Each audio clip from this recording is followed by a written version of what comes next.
কি হয়েছে ভাই? এটাই আছে, এটাই নেই ভাই মেলা। তাহলে চলো তোমাদের সাথে একেবারে প্রথম থেকে শুরু করা যাক। তো প্রথমেই দেখছো আমাদের দুজনকে, আমরা দুজনেই চলে যাচ্ছি আমাদের বাড়ির সামনে একটা মেলাতে, কারণ কি মেলাটা আজকেই শেষ হয়ে যাবে। আর আমরা এমনিতেও বাড়িতে বসে ভীষণ বোরই হচ্ছিলাম। তো মেলায় যাওয়ার পথে একটা খুব সুন্দর দৃশ্য তোমাদের সাথে শেয়ার করবো, যেটা দেখে আমাদের তো মন একেবারে ভরে গিয়েছিলো। আশা করি তোমাদেরও ভরে যাবে, কারণ কি রূপটাই এত সুন্দর। তো আজকে অমাবস্যা ছিল, তার কারণেই হয়তো পুজোটা হচ্ছিলো। আর রাস্তাগুলোকে লাইটিং দিয়ে খুব সুন্দর সাজিয়েছিল। মানে এরকম লাইটিং দিয়ে সাজালে না আমার অলরেডি পুজো পুজো একটা ফিলিং আসে। তো যেহেতু বেসিক্যালি বই মেলা ছিল, তাই বইয়ের দোকানে তো একটু যেতেই হতো। 2-4টে বই দেখে আমাদের মেয়েদের মূল আকর্ষণের জায়গায় আমি চলে গেছি, মানে আমরা চলে গেছি। তো এখান থেকে আমি 2-4টে ক্লিপ দেখছিলাম, যার মধ্যে দিয়ে এই টিউলিপ মানে ক্লিপটা আমার পছন্দ হয়েছিল, বাট কেনা হয়নি। আর স্পঞ্জটা আমি কিনেছিলাম 10 টাকা দিয়ে। আর এখানে সব থেকে সুন্দর, মানে এই মেলার মধ্যে সব থেকে সুন্দর স্টল লেগেছে আমার এইটা, আমার পার্সোনালি লেগেছে। কারণ কি এত সুন্দর সুন্দর মাটির জিনিসপত্র ছিল এখানে।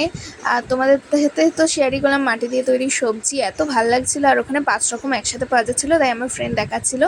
তারপর আবার এলাম আর একটা কসমেটিক্সের দোকানে। এখানে প্রচণ্ড ইউনিক ধরনের কোরিয়ান স্টাইলের ইউনিক ধরনের ছিল জিনিসপত্র, কিন্তু দামটা অনেকটাই বেশি ছিল এই মেলাতে, তাই কেনা হয়নি।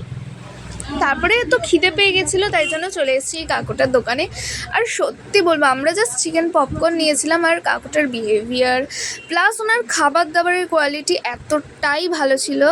আর এই পপকর্নটার কথা কি বলবো, মানে মুখে গিয়ে যে চিকেনটা একদম মেল্ট হয়ে যাচ্ছিলো, পুরো সলিড পিস ছিল, এত সুন্দর ছিল। তো যাই হোক, সেখান থেকে আমরা আবার চলে আসি মেলার ভেতরে। আর এখানে একটা জায়গায় বসে পড়ি, যেই স্টলটা থেকে একদম সুন্দরভাবে আমরা প্রোগ্রাম দেখতে পাচ্ছিলাম। আর সাথে 2 বান্ধবী আছি, আর আমরা গসিপিং তো করবই। তো এখানে ও একটা গসিপ খুঁজে পেয়েছে, তাই আমার কানে কানে এসে গসিপ করছে। আমিও সেই গসিপের উদ্দেশ্যে গসিপ করছি, কিন্তু কি গসিপ করছি সেটা আমি ভুলে গেছি। তো এখানে আমরা নিতে বসেছিলাম স্প্রিং রোল, তো আমরা অর্ডার করে দিয়েছি, আসছে। আর তোমাদের সাথে শেয়ার করবো যে স্প্রিং রোলটা, যে তোমরা দেখেও অবাক হয়ে যাবে। স্প্রিং রোলটা, মানে স্প্রিং রোলটা একটু বেশি বড় দিয়ে ফেলেছে নাকি।